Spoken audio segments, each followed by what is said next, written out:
for your practice. Okay, so tonight I want to continue a series of talks that I started last week on the Eightfold Path. Last time I discussed the Sila aspect of the path, which is the ethical aspect of the path. And I addressed that through an exploration of right action and right livelihood. This week I want to jump to the Samadhi or meditation aspect of the path. And the Samadhi part of the path is actually split into three different factors. There's effort, mindfulness, and concentration. And because Buddhist practices, there's so much to them that I feel that the only real pragmatic way to deal with any of these teachings is to split them up and talk about them individually. So tonight I'm going to talk about Samavayama, which translates as right effort. And when I'm talking about right effort, I think what we're really talking about is energy and what energy we bring to this practice. So tonight I'd like to talk about what right effort is and how it shows up for me in my life, and a few ways that we can train the mind to be more mindful of this aspect of the Eightfold Path, right effort. So what is right effort? Well, with right effort, we're training the mind in what is called Samapadama. And Samapadama is known as the Four Noble Efforts. So it's basically broke down into two sections. There's dealing with unskillful mental states and then dealing with skillful mental states. So with the unskillful mental states, what we're trying to do is remove unskillful thoughts and mental states. With the second part of it, we're trying to cultivate and develop more positive mental states, things like loving kindness, compassion, joy, and equanimity, and then maintain those states. And the Buddha was pretty specific when he gave this teaching. And so I'm going to read exactly what was written. It says, "And what, monks, is right effort? There is the case where a monk generates desire, endeavors, activates persistence, upholds and exerts his intent for the sake of non-arising of evil, unskillful qualities that have not yet arisen. He generates desires, endeavors, activates persistence, upholds and exerts his intent for the sake of the abandonment of evil, unskillful qualities that have arisen. He generates desire, endeavors, activates persistence, upholds and exerts his intent for the sake of arising of skillful qualities that have not yet arisen. And he generates desire, endeavors, activates persistence, upholds, exerts his intent for the maintenance, non-confusion, increase, plenitude, development, and culmination of skillful qualities that have arisen. This, monks, is called right effort." It's pretty easy. So, do any of you guys like to garden? Anybody here like to garden? You can plant stuff? I love springtime because it's kind of this, it's like a holy time of year because of this rebirth. You know, we're clearing out all the old dead stuff and we're able to plant new growth. You know, we can plant flowers and we can plant fruits and vegetables and things that are actually enjoyable for us rather than just weeds and brambles. And so if we're doing that, the first thing we have to do is clear out all the old shit, right? We have to clear out all the old dead stuff and we have to amend the soil. And then we have to, after doing that, you know, we have to pull up any weeds that are still present, right? Because that's going to happen. And then once we do that, we're able to actually plant the seeds of the things that we want, the fruits and the vegetables and the pretty flowers and such. But we can't just plant them, you know, you don't just plant the seeds and then let them go. It doesn't really work. We have to actually nurture them and maintain them. We have to water them. We have to give them care. Otherwise, they're going to sprout and then they'll wither and die. And we're back to clearing again, right? And the mind is no different. So with this aspect of right effort, what we're doing is we're working at the prevention and removal of unskillful thoughts and mental states, and the development and maintenance of skillful thoughts and mental states. Does anyone here ever have any thoughts or mental states they might consider unskillful? Okay, so what are these mental states that we're looking for? What are these unskillful mental states? Well, these can be addressed in what are called the 5 hindrances. I gave a talk on this a few weeks ago, actually. The 5 hindrances are craving, like sensory craving, aversion, lethargy, restlessness, and doubt. And these are described in a few different ways. The Buddha gives a really good simile for them, and he describes the mind as being like a bowl of water. And the mind that is craving is like a bowl that has been filled with like beautiful dyes. So it's very alluring, but it prevents you from seeing through it. He describes anger and hatred as a bowl that's filled with boiling water. So it's volatile, just like anger. You can't really see clearly through the bubbling water of the boiling. So lethargy he describes as a bowl that's, because it's still, has been covered with algae. So again, we can't really see through the water. We can't reach this place of clear discernment. Restlessness he describes as being windswept, because the wind blowing against it, the ripples of the water make it impossible to, again, see clearly. And, this is like getting carried away with anxieties and worries and ruminations. And then finally he describes doubt as the water being muddied, just not being able to see clearly because our vision is distorted with mud and dirt.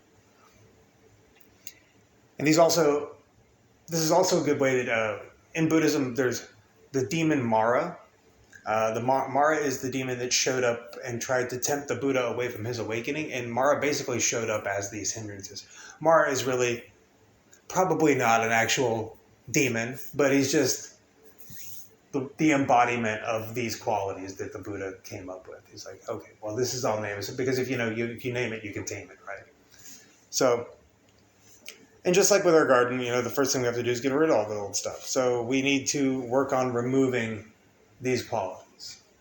Well, first of all, we need to practice mindfulness to be able to remove these qualities, because if we're not mindful, we don't notice them arising in the first place. We don't notice the causes and conditions that cause these mind states to arise, and we don't know the causes and conditions that allow the removal of these mind states.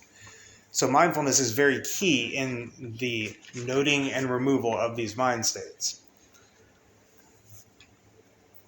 After we can remove them, we're going to have to keep them gone, right? So for me, I have a morning routine, and I absolutely swear by a morning routine, because I think that the start of the day is so important. I think that if you start your day poorly, you're probably going to have a pretty poor day. So for me, like, my morning is probably the most important part of the day for me, because it really impacts the rest of the day dramatically. So for me, what I like to do, just personally in my experience, what has worked for me is obviously resting properly. That's a good place to start, making sure we're well rested. Has anybody heard the acronym HALT? If you're hungry, angry, lonely, tired, like, these are the things we need to address. I like to sit in the morning. If anybody has a dedicated meditation practice, the morning is the perfect time for that. It gives us a chance to recenter ourselves and really just find that center before we start our day. I also avoid any kind of sensory input, my phone, news, TV, for at least 30 minutes. Because I think that 30-minute gap is so important, because when we wake up, we're in somewhat of a trance-like state. We're very susceptible to whatever we're putting into our minds at that point. So I'm very cautious as to what I ingest in the morning mentally, because it will affect the rest of my day, 100%. So that's a good way to start. That's a good way to make sure that they don't arise in the first place. As I said, then we have to overcome them. And if you're gardening, you're going to get some dirt on you, right? And if you're living a human experience, you're probably going to get some suffering on you. Some people get more on them than most. And a lot of those people are addicts. I myself am a recovering addict, so I have experienced a tremendous amount of suffering. But yeah, it is what it is. So we're not going to stop the negative thoughts. I don't really feel that there is a way to stop them entirely. I think some teachers will tell you that's possible. I'm not a teacher. I'm a facilitator, and I'm going to tell you I don't think that's going to be the case. I don't know that we'll ever achieve this great awakening that the Buddha achieved. What I know is that I have many small awakenings where the shit that used to bother me doesn't bother me anymore, and that's good enough for me. They say with this practice you can become 10% happier. Well, if I can get 10%, that's pretty good. Like, realistically, 10% happier, I'll take that. It's better than no percent happier, which is what I dealt with for a long time. So, ways that we can deal with these particular hindrances: desire. The Buddha recommends just staying away from the shit that's harmful to us. Especially if you're in any kind of recovery, they say, people, places, and things. And that's really true. It says, to just watch what we put into our bodies, watch what we put into our mind. Guard the sense doors. The sense doors are described as all 5 of the usual senses: sight, taste, touch, smell, hearing, as well as the mind in Buddhism. Mind is also included in the senses. For anger and hatred, we are asked to practice this practice of metta, or loving kindness, and karuna, compassion, and try to find this place of kindness towards all beings, towards kindness towards not only humans, but animals, bugs, all beings, and really keep an eye on our karma. And karma, I think a lot of people have a big misunderstanding of karma. Karma literally translates as action. And so it's, people say, well, that's their karma. It's like, well, maybe. But it's not like a galactic piggy bank that we're storing up all the good and the bad things that ever happened to us in. It's really just a result of our actions. So if we act negatively, if we act with hatred, we're going to receive negative karmic fruit. Whatever we plant is what we're going to get back. So if we're planting seeds of hate, we're going to get hate fruit. And hate fruit tastes like shit.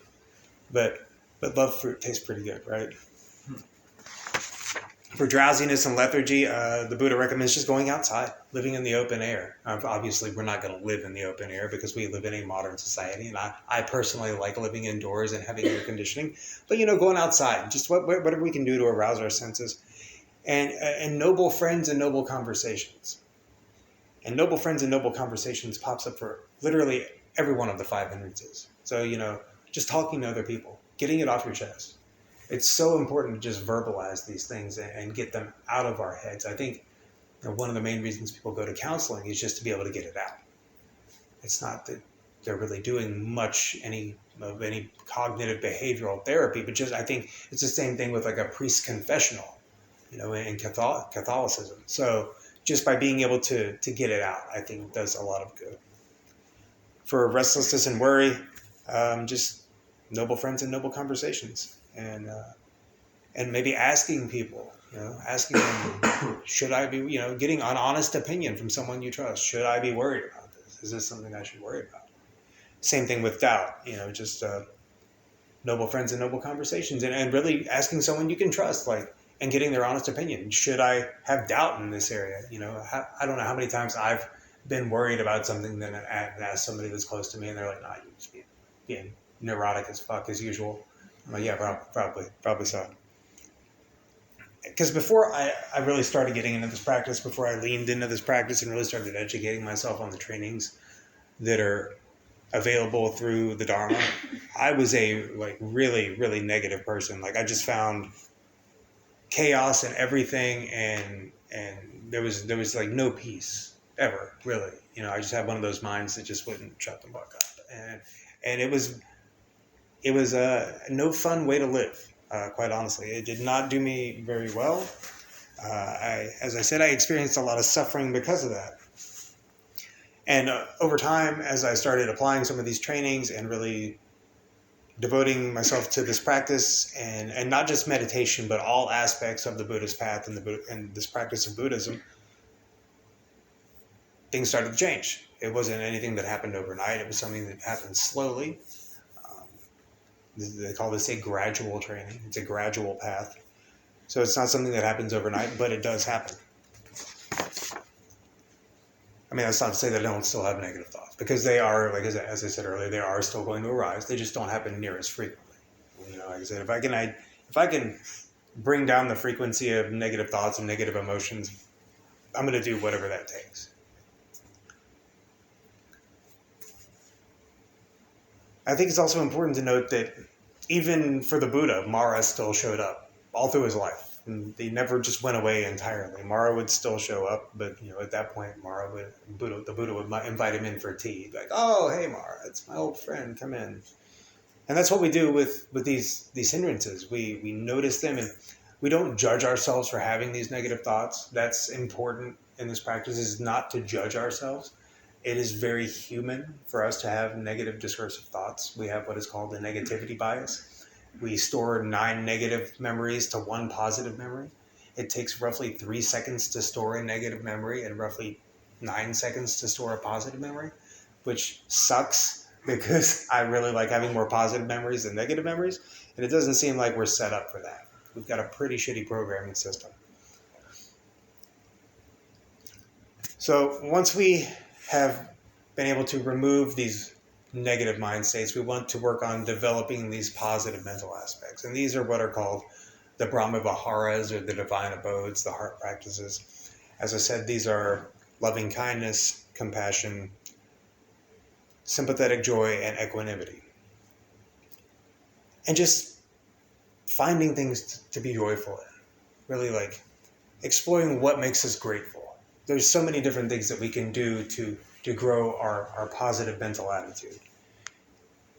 Making a gratitude list is one thing that I still do every morning, just to remind myself of the things that I am grateful for. Like I said, I'm big on the morning routine, and that is part of it. You know, it's writing down my intentions for the day and the things that I am grateful for, and really reminding myself of those things first thing before I have the chance to spiral out of control. And when I do experience positive things, I like to savor them. I like to slow down. I think we spend so much of life just rushing through it that we don't take the opportunity to really enjoy the things that we find enjoyable. So just slowing down and taking the opportunity to savor those moments. Probably for more than 9 seconds, since that's how long it takes to store a positive memory. And stopping black and white thinking, right? Like, you know, I'll never do this, or you always do that. That causes so much damage. Nothing is ever black and white. Nothing is ever black and white. Very rarely. And don't believe anything is black and white unless you've seen it for yourself. And if that doesn't work, just gaslight the shit out of yourself. Like, quite honestly, just lie to yourself. Be like, yeah, everything's great. And the more you do that, the more you'll start to believe it. I know it sounds silly, but right effort is really kind of a fake it till you make it practice. And that it works. It does work. You know, so if I want my garden to grow and be healthy, we can't just plant our seeds and leave them. As I said, we have to nurture them. We have to do the things that are going to create these positive attitudes and these positive thoughts, and then we have to care for them. We have to repeatedly do them. It's not something we can just do overnight. It's not something we can just do one time and then go, oh, that's it. I'm fixed now. I don't think it works that way. So, like I said, with the Sila aspect of the path, we learn to train in virtue and the way we act in the world. And with the Samadhi aspect of the path, we learn to change the way our thoughts interact with the world.